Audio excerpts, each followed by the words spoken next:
Hello, everyone. It is 12 noon Central here in Chicagoland. I am Ben from People Nerds. Thank you so much for spending a bit of your time with us. We are so very excited to welcome Dr. Rachel Caesar of the Culture of Health and Technology. Rachel is someone who is living in, thinking about, and working on the areas of health, technology, and design. I'll give her some time and some space to talk more about the work she's doing. Thanks, Ben. So I see everyone's, thank you everyone for participating with the chat. Well, let's go ahead and get started a bit. This is kind of just a little breakdown for the next hour. Some housekeeping, just kind of where things are in materials, and a little introduction about kind of how my path into UX research. And then we'll just kind of go through what grounded theory is and the different steps. So this is a shorter version. This is like a 1 hour presentation, webinar, workshop-ish. I'll definitely provide you the materials so you can follow along. The Epic workshop is a 3-hour one. And even then, I feel like it could really be 4. I think Epic is sold out, but I do these once a month as well. So I can definitely share a link for that. In terms of housekeeping, I mean, this is a shorter version, but I'll put here in the chat where you can get resources so you can follow along with the transcript. I'm just using Atlas TI. There's a million softwares you can use. They're all, in my experience, pretty terrible. The only reason I use Atlas TI in these workshops because it's free to download and there's no like end date to it. So it's nice for practicing. They've gotten some updates. The cloud version is actually really nice. So please feel free to follow along. And then I've just shared all the resources that you can use.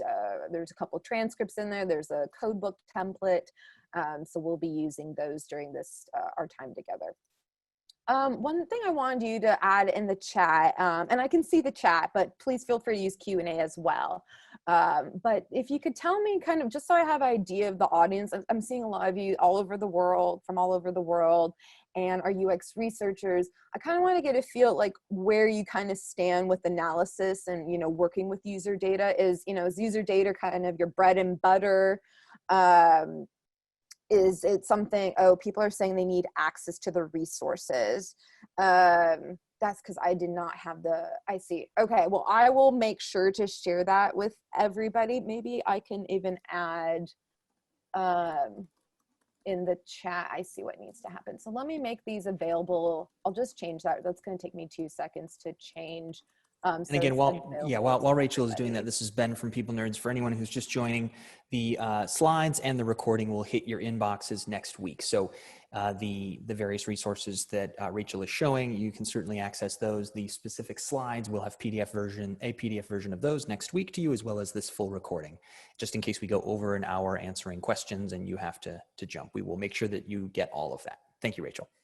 So I'll change it so anybody can view this who is not like a buddy of mine. Anyone with the link can have it now. So I'll share a new link to the whole folder, and then hopefully everyone can get it that way. All right, so I'll do that. So now, okay, so then you should have access to it. If you don't, we're mostly, because it's only about an hour, most of it will be, you can access the resources. Awesome. Great. So just to go back, just kind of get a feel kind of where everybody is, is user data kind of your bread and butter? This is something you're doing every day. Maybe, when you're approaching user data, it's a little bit new for you. It's just like, it feels like it's too much data. Or maybe you're more coming like Ben has mentioned, coming more from the quant side and now coming into work with qual data. So go ahead and put in the chat, is it bread and butter? This is your everyday. It's a little bit overwhelming for you. It's just a lot of data, or you're coming kind of from a quant perspective. So I see some people, a lot of bread and butter. This is more what they're working with. A lot of quant folks too. If someone knows a really great quant version of this type of workshop, please share with me. I'm always trying to up my quant game. So a little bit about me. So my background, I'm actually an anthropologist. And what that, this is usually what people think anthropology is. This is how I kind of imagine it, like going out into the field. Sometimes it is like this. In the past life, a lot of my work was on the exhumation of mass graves in Spain after the civil war and dictatorship. And so this felt like a little bit like that. I used to have an asymmetrical hairstyle, but really what a lot of my work is like is I'm hanging out with people in their living rooms after a long day of commuting in LA traffic. They've got their dogs, they got their pals. I'm about 9 months pregnant here. I told the client I was only like 6 months pregnant. I've got the recorder like balancing on my tummy. The recorder's picking up the dog's breathing. And this was for, this is kind of what it is. It's messy. It's confusing. There's no hot sound bites. It's a conversation with 3 people. And this was a project on air taxis. And I'll talk a little bit more about that case study in a moment. So my background's in psychology. My PhD was anthropology, and I started kind of moving into UX research, but really coming from a qualitative mixed method. I see a lot of you are mixed methods as well. So I love Terry, mixed methods, but love qualitative. I like that a lot. I'm coming always as a qual person to quant data. And that's kind of how I landed where I am between kind of UX and service design. And I love grounded theory. Have found it a way to really be able to have a systematic way to deal with lots of data. Some of you mentioned like, I'm bread and butter, but it's just too much data. What do I do with this? Or I'm both bread and butter and too much data. So tell me in the chat, what do you struggle the most when it comes to user data? Where's kind of the most frustrating part for you all? And while you all are doing that, I'll walk through a little bit what we'll cover today and what we won't cover. So I'll give a little bit of background and theory of applications of grounded theory, of being kind of a method that's helpful, not just for understanding lots of data, but also for delegating with your team. That's something I've kind of found as I've done these workshops. I always do a little UX research when I do these workshops, and people are a lot of feedback I've gotten is like, how can I do this as a research team of one? Or also how can I delegate and use some kind of systematic method across my team with people who may not be researchers? So I'll talk a little bit about that too. We'll go through codebook development, coding and analysis, and we'll use a case study of how to use grounded theory and what that looks like in a real project. What we won't go into, sorry y'all, I'm not gonna be able to go into 1 hour, the entire research process. I mean, how grounded theory fits definitely determines like what your interview questions should look like, how you should set up your research questions. All that kind of goes into it. We won't go into software. It's all the software is pretty bad and horrible. We won't go into quant methods, but there are ways to kind of integrate quant methods into the software programs. And we won't go into iterator reliability. So one nice feature of a lot of the software is you can kind of delegate, and this will be the little symbol for when I highlight when you can delegate certain tasks to team members to spread out the work, because as you all know, analysis takes a while, +1 to coding without additional people, because it can take a lot of time. And so I'll definitely try to point out places you can kind of delegate and share the workload, as well as a training opportunity for more junior colleagues or colleagues who are not have as much research experience. So iterator reliability is lots of people coding, but then using a special number, or there's a number that does with the software that lets you know, hey, we're coding about the same, and that's a good thing to have. So this is kind of what my research process usually looks like. And again, we'll just be focusing on analysis, but of course, understanding each step builds up to having great data and being able to do a lot of cool stuff with your analysis. I won't go into it, but it's going to be here, kind of the hyperlinks. This is the feedback I've gotten. These are the different tools I'm seeing are kind of like what people are using in the field.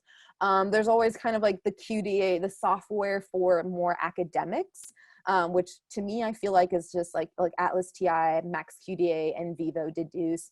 Is they can do a lot of stuff with it, but it can be a little overwhelming, or it's not as user friendly. I find none of them are very user friendly. This is Atlas TI Cloud. This is Condense. The other thing I was going to say, a lot of the academic ones are a little bit more expensive, but usually the academic ones, it's not by month, so it kind of can end up the same. Okay, so a little bit about what grounded theory is. The kind of definition and the person I look to, and I've included some of her readings, is Kathy Charmez, who unfortunately just died very recently. She was in San Jose. But so her kind of take on is the way grounded theory is the answer. It's a method to help answer why questions from an interactive stance. And it's defined as a systematic method of analyzing and collecting data to develop potential theories that is comparative, iterative, and interactive. And that's just to say, there's a million different methods. I'm not saying that this is like the best. I know Kathy Charmez passed away, seeing that in the chat. It's not the greatest method. It's not the best method. It's a method that works for a lot of the data I feel UX researchers work through. There's content analysis, which is kind of looking at the frequency of how much maybe one word is said. So every time shame comes up in a transcript, that exact word, you count that, versus like maybe a description or conversation about shame won't be picked up in content analysis. Discourse analysis is really looking at language and utterances. Phenomenology, you're looking at lived experiences. Kind of our sister method would be thematic analysis, where you're looking at themes and patterns, which is really helpful. I feel like though, like grounded theory, what I like about it for UX is it kind of takes it, it's trying to get to the next step of not just themes and patterns, but also to talk about theoretical statements, or a statement that you can say, hey, I know the data really well. I know all these 20 people I interviewed, whether you interviewed them or not, but I can make a statement or advocate for these 20 people based on doing this type of analysis, a systematic analysis. So instead of just maybe the first 5 people you interviewed, or maybe the 5 people whose interview stood out the most out of the 20, the goal here is that you're looking at all 20 people and really trying to understand what they're saying, and then create some statements that you feel confident based on what they're saying, all 20 people. It's kind of that thing that all those 20 people are talking about the same thing, and it's known, and you're the one kind of putting it together from what they're saying. So grounded theory, I love this definition. It's recipe based. So if we're all baking, we all have the same recipe, we hope that what comes out of it is we all make the same cake. And that's sort of how grounded theory approaches qualitative data. It's a process it's a tool for studying processes. It also, what's very nice about grounded theory in terms of using it for research sprints or for building depositories of data, is that it promotes an openness. So you get to lay out every kind of theory, every kind of theme that you're working with, lay it out on the table, and maybe you'll only have 3 theories or 3 statements for this particular project. So it's nice. It kind of leaves it all open, lays everything on the floor, and it makes it really nice for others to pick it up in later work or to build on research. And so when to use it, I use it a lot, but there is a kind of rule of thumb I like to use for when to use this type of method, because it as you know, analysis takes a long time. And so my rule of thumb is, if you've got about 5 transcripts and they're about 60 minutes each of kind of one-on-one interviews, or they're focus groups and you got a couple speakers, that's like over 100 pages of transcripts to try to wrap your head around of what people are talking about. So I try to use it when there's more than about 100 pages of printout transcripts. That's when I'm going to use it. It's going to save me time. As I mentioned, it's great for research sprints. It's great for building a depository of data. I've used it, and I'll tell in this case study with air taxis and looking at urban mobility. We did the project in LA, Sao Paulo, Dallas, San Francisco, and we're asking the same interview questions to people all over the world. That was also a great place to use it, where we can just look at the LA data, or we can look at the LA data with all the other cities involved and try to pull analysis from that. So that was also really helpful. It's great for co-creation. And again, we'll talk a little bit about what this interaction looks like with you and the client, as well as with your team, and where different places you can delegate. And again, to build upon research and have future research to go back to. So to recap, the goal is to understand here, not just grounded theory methods, but to set up a system to analyze as well as organize user data. So we got limited time, but hopefully some of the goals here and some of the resources I'm providing is how to read transcripts for context, how to develop a standardized codebook to systematically tag key themes across all data, how to analyze, track, and code data, and then to take all that, you force the data to organize in a way that's data-driven, and then to pull out statements from there, or theoretical statements. So I'll take a moment there and kind of look, or look to Ben and kind of look in the chat here. Any kind of questions or any burning Not seeing anything. questions No, so folks, a far? lot of folks just mentioned time being a bottleneck. Of course, getting buy-in for this sort of rich, deep detail. So yeah, any time saving to the extent that you can, any time saving is helpful. And Catherine says static on the audio. So if anyone else on the call, I am not hearing that from Rachel's side. It could just be me, but if anyone else is having audio issues, please drop it in the chat. We'll take a look for it. That's it, Rachel. Cool, thank you. So, in a past project, a recent project where I used grounded theory was for this research question, how might commuters incorporate air taxi travel into their daily lives? So that's what these interviews were, and this is what it looked like. We did focus groups, we did one-on-one interviews, we got that raw data, we coded it, just for LA and then for the rest of the cities, and then this is one of the statements we came up with.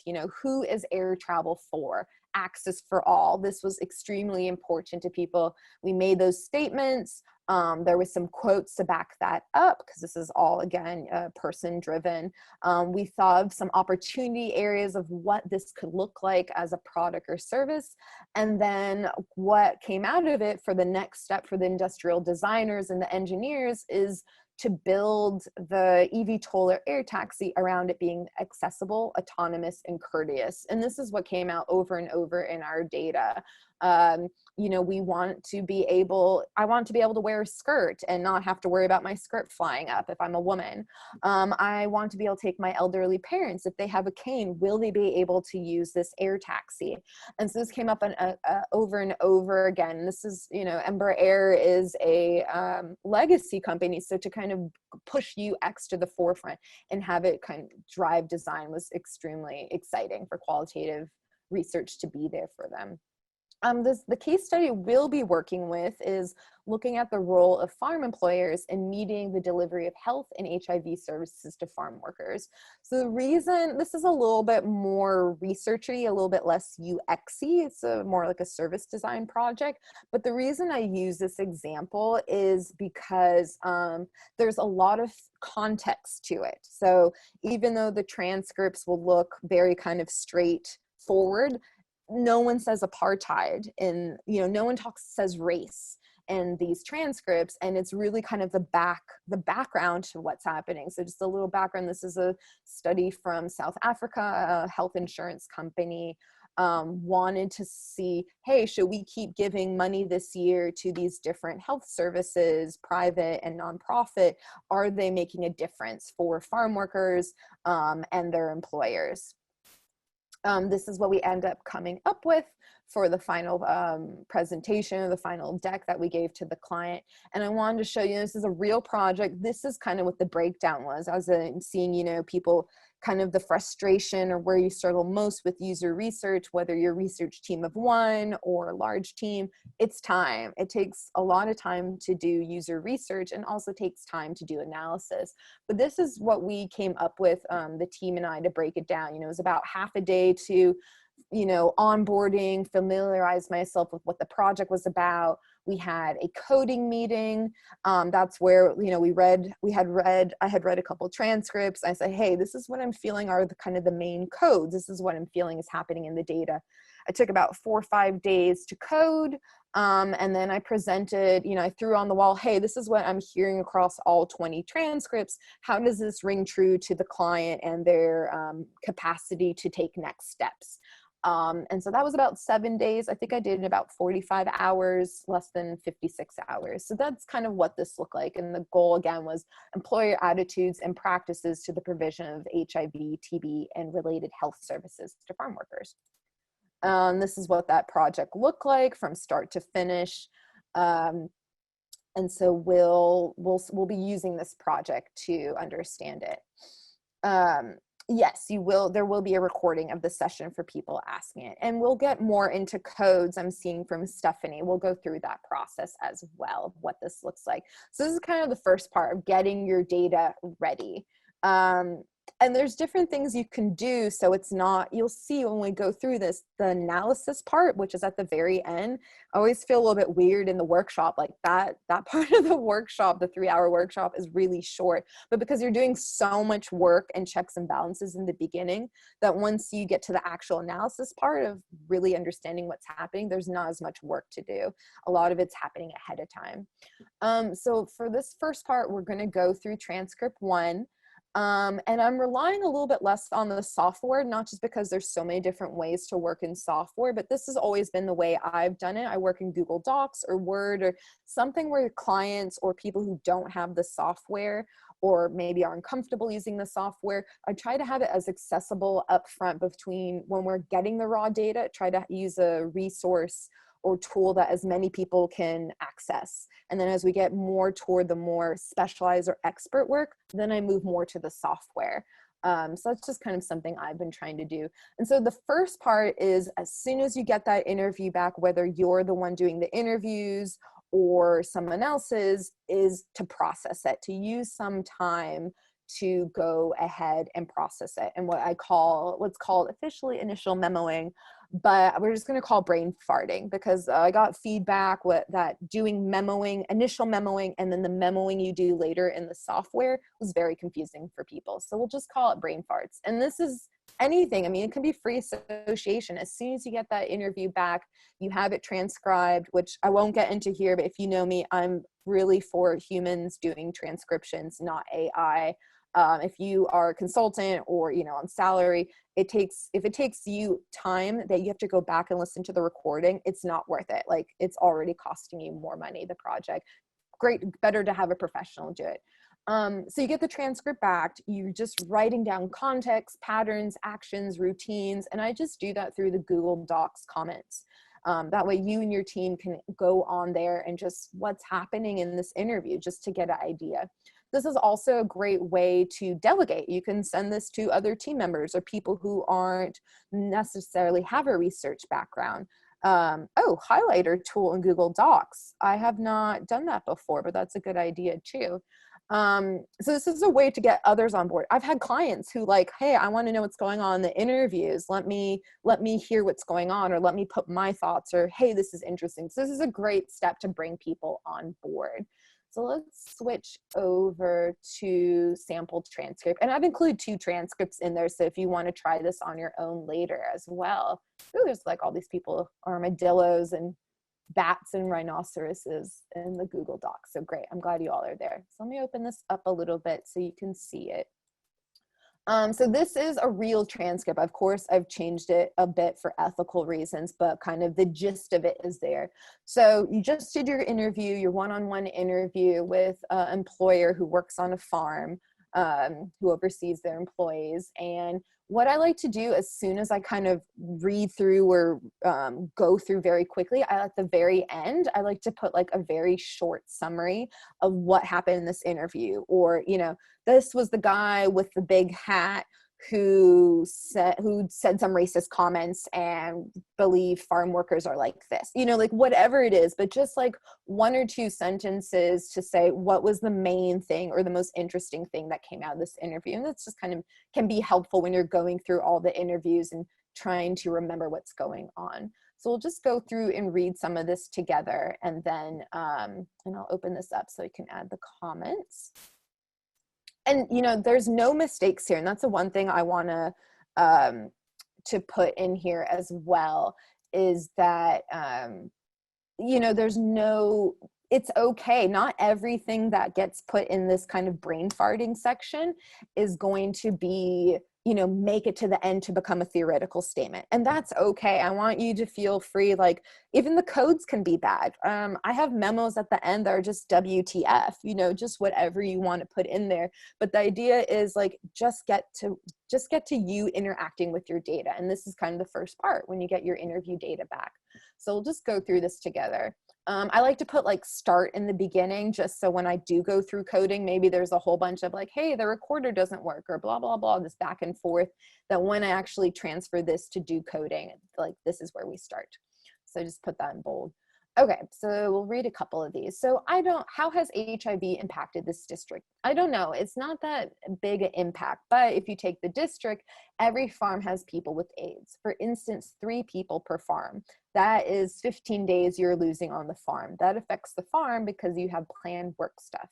But the irrigation guy, the guy who puts water on the trees, is not here for 5 days. Now you must get someone else from the other section to come and fill in for him, or you must teach another guy to stand in for him. So it affects the farm a lot. So I'm going to kind of over memo or over brain fart, I won't maybe necessarily, when I get a 30-page transcript back, go through every paragraph like this, but you can kind of imagine what this might look like when you get it back. So what I'm hearing here, and again, these aren't descriptions. You don't really want descriptions. You want what's going on, what might connect to another transcript later on.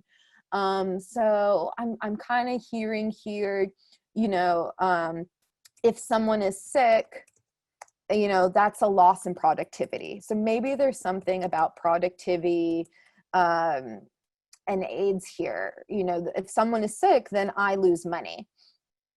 They didn't really say money, so I'm not going to push that.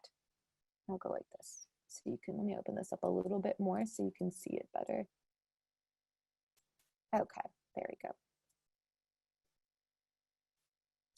Okay, so that's the first kind of, and then the transcript continues. Can you give examples of how HIV has affected this farm? You get through the season and people just stop working and they disappear. You had one of our top farm managers, he was very ill. I think he was absent for 3 months. We had him in hospitals and doctors. I'm not sure if it was malaria or HIV. Farm workers don't want to talk about it. So maybe there's something here about stigma or privacy, issues around health, my status.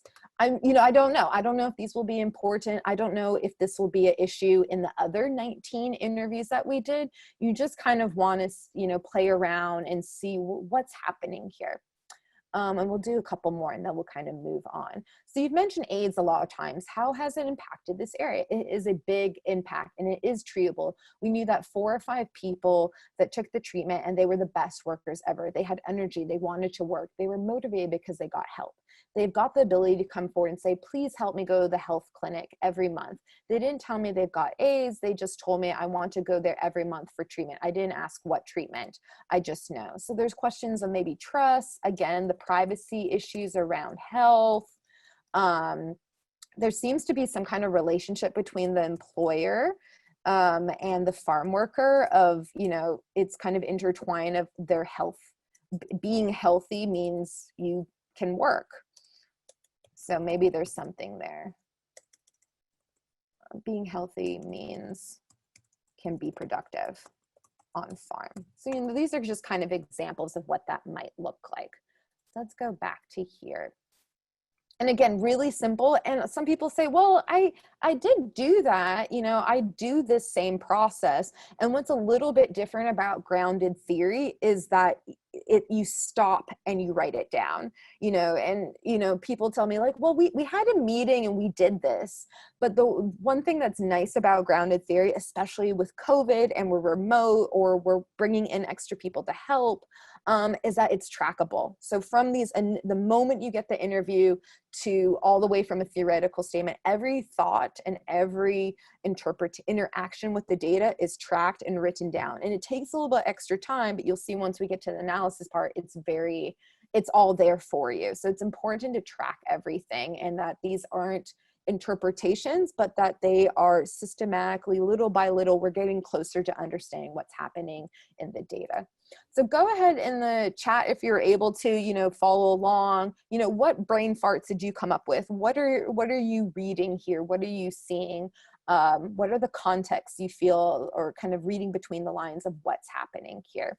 Hey, Rachel, this is Ben. I just want to surface a few questions that came up when you went through that exercise there. Kareen asks, or pardon me, let's see.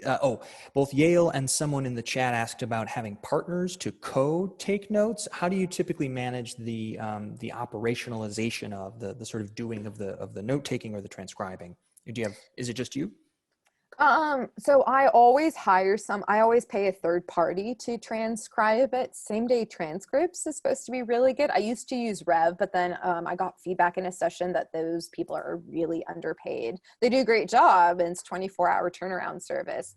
But yeah, I record it on my recorder. I record it on my phone, and then I'll have a second colleague record it as well, or like have it recorded on Zoom, and then QuickTime in the background. Like that is every researcher's greatest fear, is that that you won't record it. And then I don't take too many notes because if I'm the main person asking the questions, my goal is to listen and provide, like have it be a conversation. So I actually memorize my research questions ahead of time.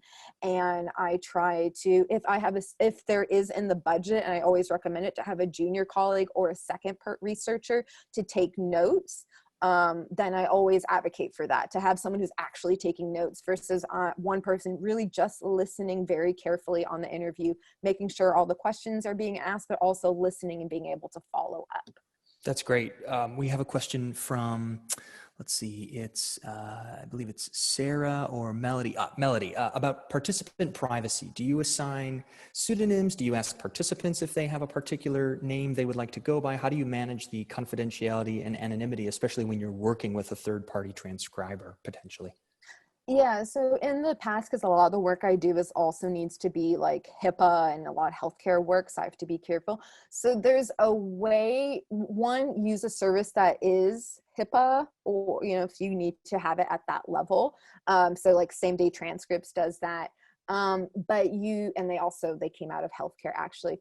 You make sure that they can't download it. So that's kind of like, or like if they download it, it's only able to exist for a short period. Like it doesn't live on the transcriptions person's desktop.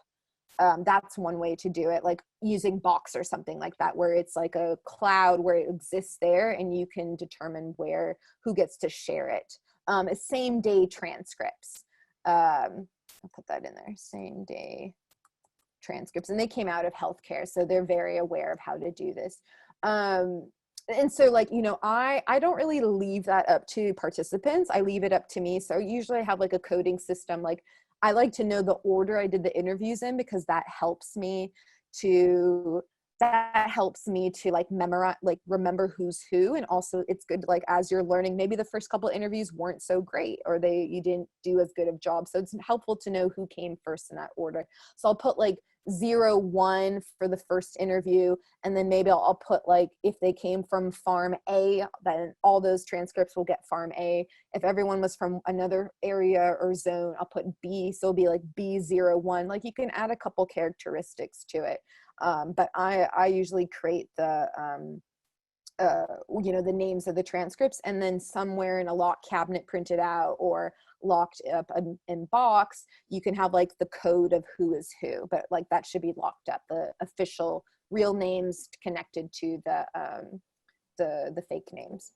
And last one, Rachel, this is great. I know we have a lot to get to, and that reminds me of my days as a graduate student with the institutional review boards asking like, who has access to the filing cabinet with my survey data. Both Tulsi and Michelle are asking about the difference between thematic coding and grounded theory. Is thematic coding a way of doing grounded theory, quote unquote? Is grounded theory the approach of leveraging thematic coding? Could you tease those out a bit more, please? Yeah, so thematic, and I don't have in this version, there's an article that gives a nice visual of it. So thematic analysis, it's really similar, and it's so subtle, but it's really like the goal is to come up with themes and patterns. And grounded theory, it's less about let's stick with those themes and patterns, but let's create statements of what needs to happen next. Like the goal is not themes, even though themes come up, but it kind of takes it the next step. And we'll have time to kind of go through like what memoing is. So we'll have coding and memoing, and it's 2 different ways to help us get to those theoretical statements. And that's kind of what I have seen as the difference. between grounded theory and thematic analysis. And, you know, depending on what projects, maybe you're doing something that's more discovery research and themes are fine. That's all you have. Maybe you're not in a position, or the interviews weren't quite there to go to the next step of creating theoretical statements, or, you know, saying like, this is what's happening in the data. So it kind of depends where you what kind of research you're doing and what are the questions you're trying to ask. So let's talk a little bit next about the codebook. And this is, you know, this will help a lot. I love the codebook thing. Again, takes forever to do, but it's, again, a lot of the work up front that will help you make analysis very easy once you go through all the data. So the codebook, and what is grounded theory coding? I think there was a question earlier of just like, well, what is coding? What does that mean versus, like, you know, coding with computer code and coding for qualitative analysis. So grounded theory coding from Charmez, you know, it's about reading very closely and like a highlighter, you know, highlighting and tracking and, you know, making sure you tag statements, actions, and events. And this is to kind of help move into, not from describing and descriptions, which we're always trying to do here, to move into analysis. So when you're coding, what you're trying to do is like ask between you and your interaction with the data, what is this data a study of? From whose point of view? When, how, and with what consequences? And so here's a really nice example from Charmez, and this article's in the resources in the Google Docs. But one of the things she says to do is to use gerunds. I'm not sure if I'm pronouncing that right, but basically INGs. So you're trying to look not for, you know, just blanket, like what is happening, who, what, where, when, why, and how, but like, what are the processes? What meanings are happening here? So for example, like these are the exact same interviews, the transcripts. And then here she has codes, you know, friend support, hospitalization, conflict with the doctor. But then if you train your mind to start developing codes to highlight in the transcripts things you want to track and follow, if you start training yourself to use INGs, I mean, the goal here is not to have more codes, but to really focus in on kind of these in-between actions or processes. So instead of just friend support, now we're having receiving friends help and seeking care. It becomes a little bit more specific. In hospitalization, we have gaining medical access, being admitted to the hospital. So you can see how already just the term hospitalization and then these two experiences or processes that a patient has to go through, this is extremely important. And this will be extremely important down the line if you're developing services or a product to kind of, you know, to have this into two different experiences here. Conflict with doctor becomes getting a bad doctor, taking action against the MD. Again, these mean exactly the same thing, and the goal is not to have a million codes, but you're catching different experiences, and this is really important when you want to you know, really have things in the person's perspective. So my rule of thumb here, and I think someone asked this earlier as well, line by line coding, you know, you want to code in chunks. You don't want to code like 5 paragraphs. And again, this goes back to your transcription services. A lot of times with AI, you're not getting natural pauses. So again, you're having to do that work as you're going through analysis. The goal, I always want to pay extra with transcripts, so I have a nice clean transcript when it gets to me for analysis. So you don't want to kind of cut up sentences either. You want to have like a nice chunk. You want it to be a paragraph size. You don't want to have to go back into the data later and say, oh, what happened before or after that was said? So there's kind of a nice balance there of kind of having natural pauses in the text. My rule of thumb is to have 40 codes max, because again, you're memorizing it. You don't want to have to constantly be looking down at your code book to see, okay, what, you know, you're looking down at your code book and you're looking in the transcript that's about 20, 30 pages. You want to be able to memorize it. You also don't want to have too many codes, because then you might be cutting it too close. You know, maybe it's too specific. You don't want to have too few codes, because then it might be too broad. One thing I like to do is have what's called a good quote code, and that's a way to tag or follow, you know, everything that I feel like is a really nice quote, and maybe I want to use that later.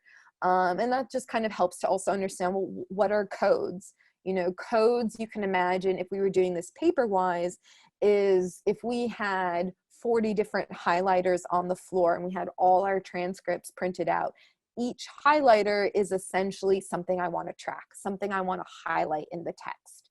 So let me show you an example of a completed code book. This is for a study on vaping. So the format I use, I have the code name, and then I have the definition.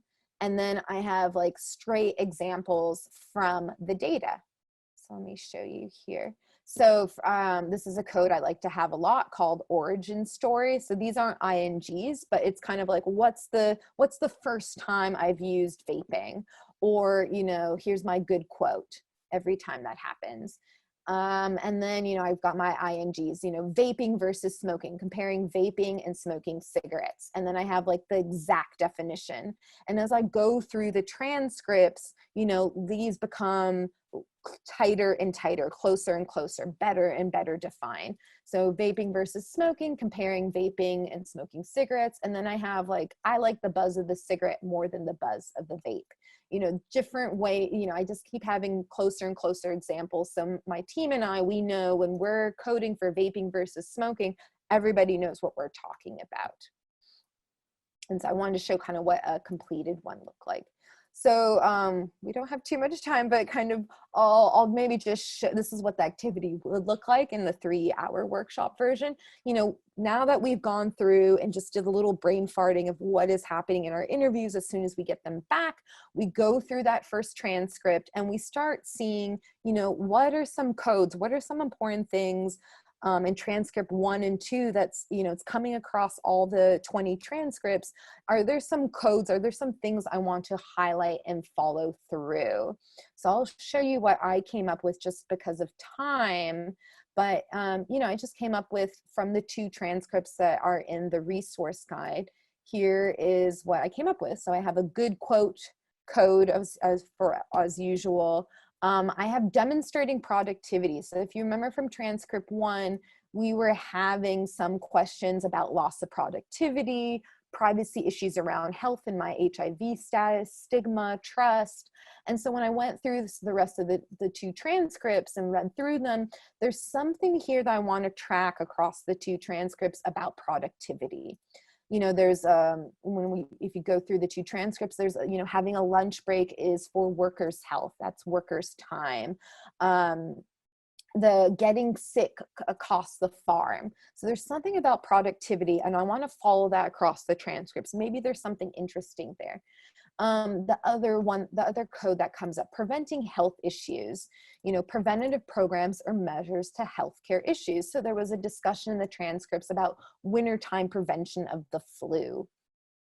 This is one that came up when we were going through the transcript, experiencing stigma, feeling of shame or disgrace, a threat to one's reputation.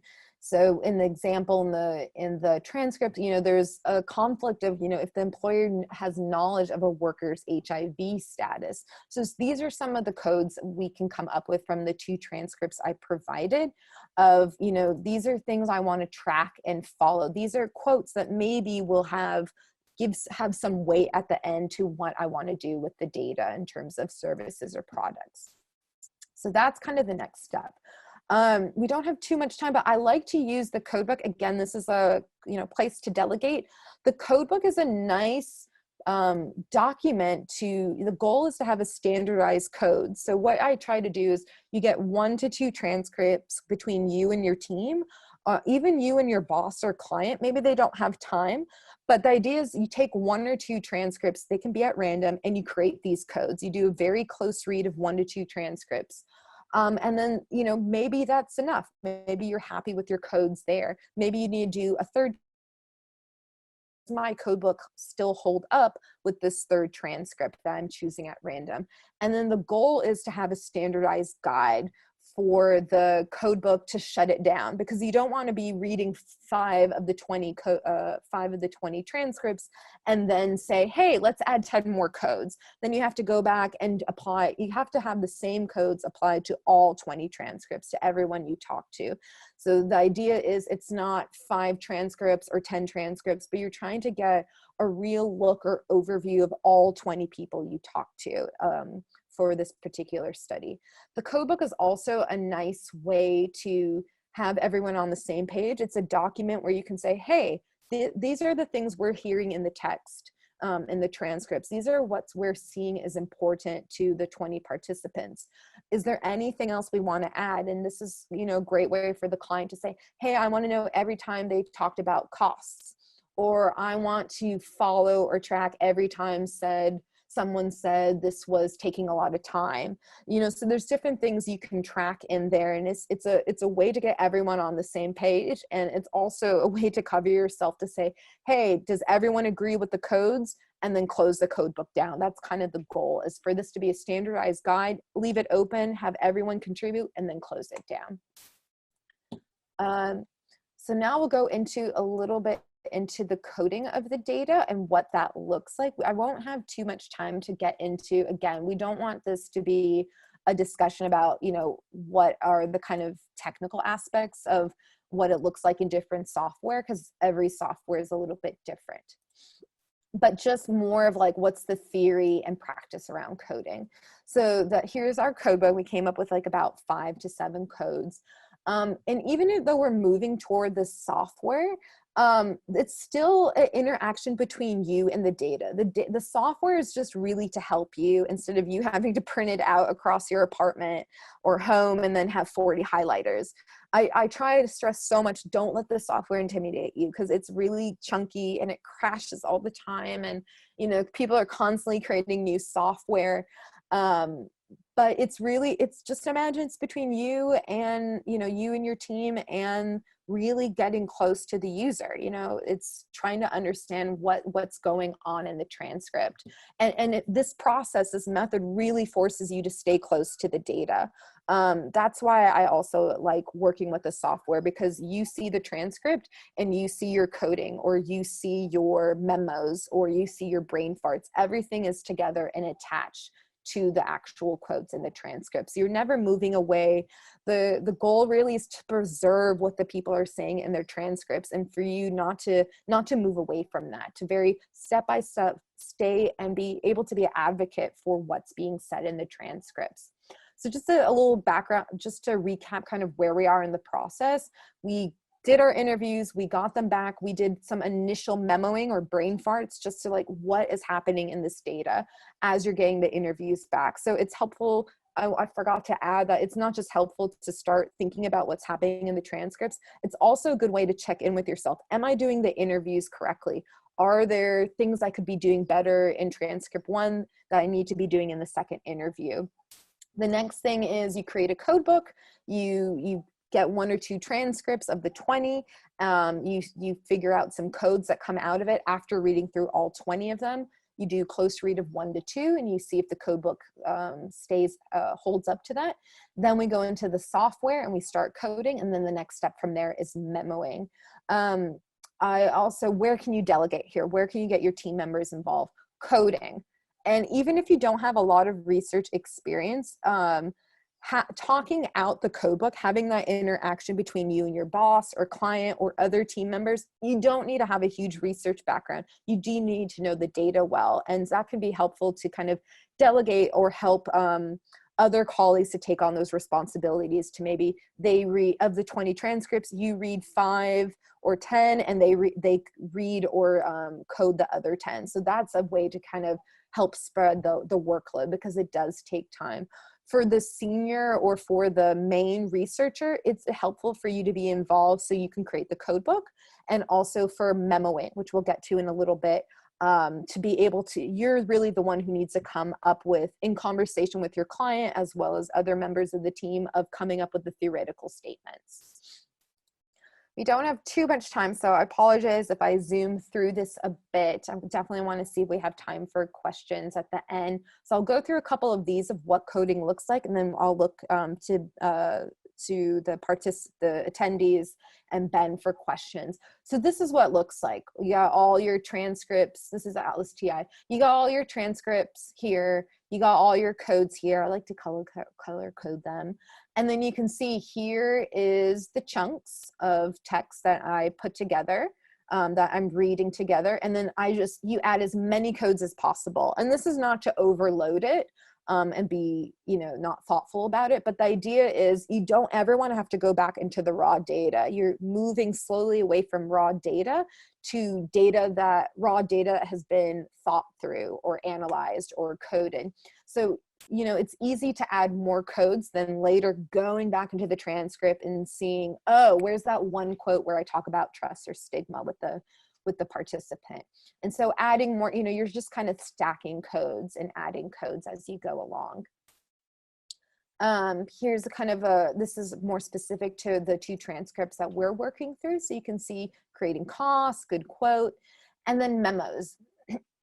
As you're coding, you want to start thinking, now that you're organizing and approaching the data with these 5 to 7 or less than 40 codes, you're coding, but kind of a little shortcut to help you get to theoretical statements beyond coding. Now that you're doing, now that you're in there and really reading very closely, the transcript is memoing. So what is memoing? So here you'll see my example.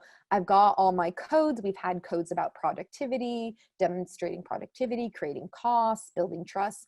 And then my memo here is there's something about productivity as being a health barrier, or there's evidence about, so let me walk back a bit. What is a memo? And so many teams do not do this. And they said, well, we did it in meetings or we talked about it. It's so important to do this step because you're never going to be that deep into the data again. And you want to be, while you're in there and closely coding, it can take 2 hours, the first transcript. And then as you get better and better and memorize the codes and know what you're looking for to highlight in the transcripts, it can take like 30 minutes for a 1 hour interview or 25, depending how fast you're going. Memoing while you're in there is, that's not the brain farts from before, because now you know these codes, how you're reading the data, you're really in the thick of it. Memos are concepts. They're kind of like a higher level of a code. They're really providing a record of your analytical process.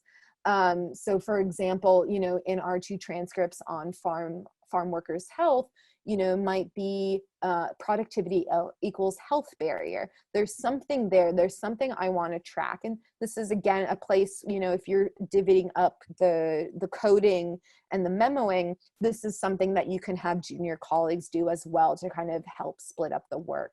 And this is what it looks like here, where you go in the software. Well, so what's the difference between codes and memoing? What was the point of doing codes if I now have to go in and memo? So memos are like codes and they're generated from the data, but they can also be tentative theories. So you're coding the data, but maybe there's a memo that might be a potential academic paper in the future, or maybe there's a memo that it sounds like a key opportunity area that aligns very nice. The idea is that you're actually, the memo or this kind of idea is linked to the transcript itself. So it's not a post-it note on the wall that you have an idea. It's completely hyperlinked and linked in the software to where it's happening in the transcript. And again, it helps you stay close to what is being actually said and experienced in the transcript. And so we don't have too much time to actually go through it. So let me show you what it looks like when it's done. And this is kind of like the last part in the analysis where there's not much more to be done, because now you have your coding and now you have your memos. So, the goal here, just to backtrack a bit, is to go from raw data to memoing to categories of memos. And really get toward that more conceptual level of what is happening across all 20 transcripts. So let me give an example. This is an in vivo. I heard someone really loved in vivo in the chat box. So this is an example from the air taxi where, the goal here is to have a a product, an air taxi that everybody loves and is fabulous. And so you can see here, this is across like, 60 transcripts. It's a little hard with our example of just 2 transcripts. But as I was coding, feeling safe, bouncing time and cost, I kept seeing, and my team, we kept seeing there's something about, not knowing who's using it. I want to be safe, but everyone needs to feel safe. Who is this service for? It shouldn't be a luxury service. It should be for everybody. And so I went back in there and I started seeing, there seems to be a pattern across all 60 transcripts. There seems to be something about access. So I actually went back into the memos and then started creating, these categories. There seems to be something about access, and it showed up numerous times across all 60 transcripts. Being savvy ended up coming up a lot. And so you can see the codes help me organize how I want to read, me and my team, how we all should be reading the transcripts. And then the memos is all of us working together to see what keeps popping up across all 20 or 60 transcripts. And so then you start sorting, comparing of the memos you've created. At the very end, when you're done coding and memoing, you start organizing them. What keeps popping up? Some of them, there was experience treat, that didn't go anywhere. Client incentives, that didn't, it's there. Maybe we're not going to do anything with it. And so that's kind of the goal. So let's go back to our example with the farm employers. This is what it kind of looked like at the end. What can we say about the data? So, and everything is, we're looking to the transcripts. We're looking to see how we can back up our statements. The idea is, it's not my interpretation, it's our team. We've created a standardized code book with codes where we're looking at, for example, demonstrating productivity. We memoed, we had about 2 instances in the text there where there's something about productivity and health. And then our theoretical statement is healthcare access is tied to productivity. Health time is directly equated into farmers' time and costs. And this is what I presented back to the client. So I'm going to take a little break there because it's 11 o'clock and we're about to run out of time. But I wanted to go ahead and look to Ben and maybe some of the questions here of what people are thinking and are feeling here. Yeah, first of all, thank you so much, Rachel. This has been really, really helpful. I know that asking you to do something that arguably should be done in like a 3 to 6 hour workshop in, sort of a crash course of about an hour and 15, we really can't thank you enough. A lot of the questions from folks are about some of the operationalization. How do you advocate for this method? What's a good sample size? Where do you keep them? So I don't know if there's any. Maybe you can distill it into if there's somebody out there who hasn't leveraged grounded theory, who has always wanted to, or is trying to advocate for this method, how might they, begin to do something like that, a way that they could do it right away?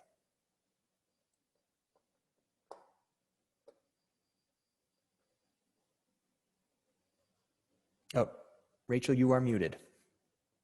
Oh, sorry. There you go. There you go.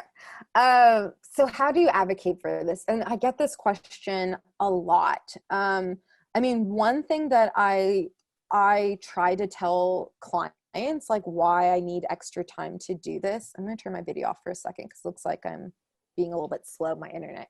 But one thing I try to let people know is that, this takes a lot of time. This is literally 100 or, whatever, how many pages it is. And there needs to be a way, it's a lot of data.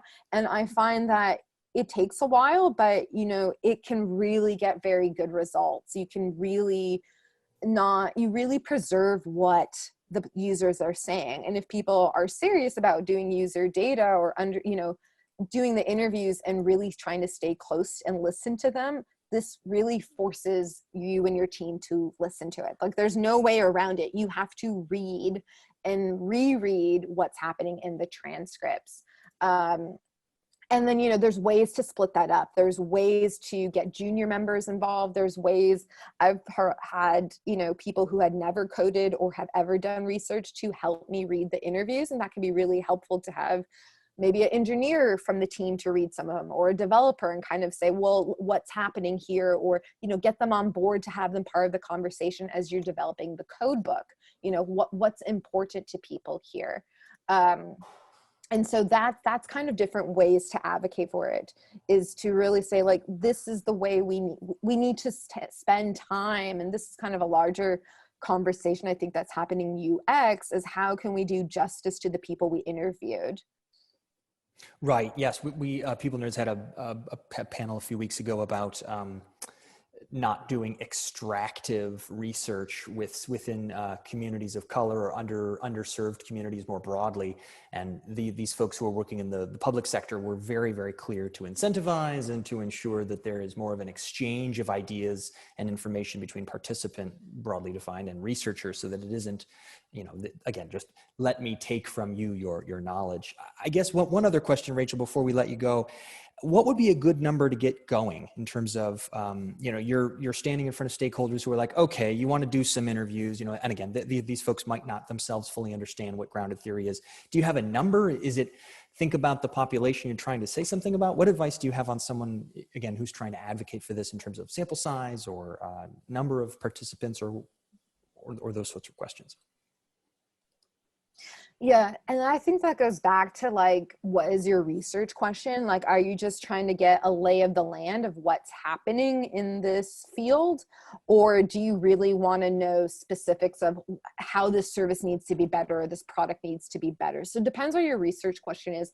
But I always say, if you could even talk to 5 people for 30, any user research is better than none. To create a product or service for people without any of their input can be seen as, unethical for some folks who are researchers, or arrogant, to create things for people that maybe nobody wants. And I think some of the value of user research is that, you might save your company time and resources from developing things that nobody wants or needs. The pushback is always like, well, people don't really know what they want, so then how we would never get these products or services in the first place. But that doesn't mean, I feel like user researcher is always happening there someplace. You're not just getting ideas from nowhere. You're always generating them from your interactions with people, and having a more formal process to do that and really engage with people, even if it's just getting out of the lab and talking to a couple people and just getting some insights on what works and what doesn't, is extremely helpful, to just take on other people's mindsets and see how they're experiencing the world, and the difficulties or things that facilitate that process. Certainly. Yeah, so many of our of other People Nerds folks have said that in advocating for user research as an approach to business, they're advocating for empathy for the humans who make the business possible. And then methodologically, that often aligns with more open-ended, unstructured, qualitative, investigatory type methods, as opposed to the more traditional consumer or market insights, like let's do a survey or let's consult the secondary and secondary research. I think that the beauty of being in the human-centered user experience world is that qualitative and mixed methods broadly so well align with the charter of empathy. So Ben from People Nerds, if you're out there trying to advocate for these sorts of methods, go back to that empathy. Good business is being empathic, being comprehensive, and being nimble. And if you're relying on business decisions from a survey you ran in 2019, then you might not be making the smartest, sharpest, or sound decisions. Rachel, thank you so very much. It was an absolute pleasure to get to spend just a little bit of time with you. Folks, Dr. Rachel Caesar is on LinkedIn. If you want to holler at her. Rachel, are there other ways that folks can get in contact with you if they have other questions or follow-ups, other ways that you'd like for them to get in contact? Yes, I can put my email here. I was also curious, there was a lot of great questions that I couldn't get. I know those were will the Q&A and some of the chat questions be saved? Yes. And you know what? Why don't you and I talk, Rachel? We could maybe figure out a time for us to grab 15 or 20 minutes to go into the Slack channel, the People Nerd Slack community, and we can just invite folks who registered, and maybe we could just, again, have a little conversation with folks, again, at your availability and convenience, and we can get some folks together. That would be great. Yeah, there are some really good questions, more about, what do you turn the codes into? What does the deliverable look like? I think these are really great questions that I would love to have conversations around. So for those of you who are still on the call, the 135 of you, stay tuned in your inbox. We'll have some next steps where we can pick Rachel's brain and her brilliance for some more. Thank you so much again, Rachel. Stay safe out there in LA. For those of you still on the call, stay safe wherever you are. Thank you again. We'll hope to see you again on another People Nerds webinar or workshop. Be well, stay well. Take care. Thanks, Ben. Thanks, everyone. Got it, Have a good Rachel. day. Take care. Bye-bye, everyone. Bye.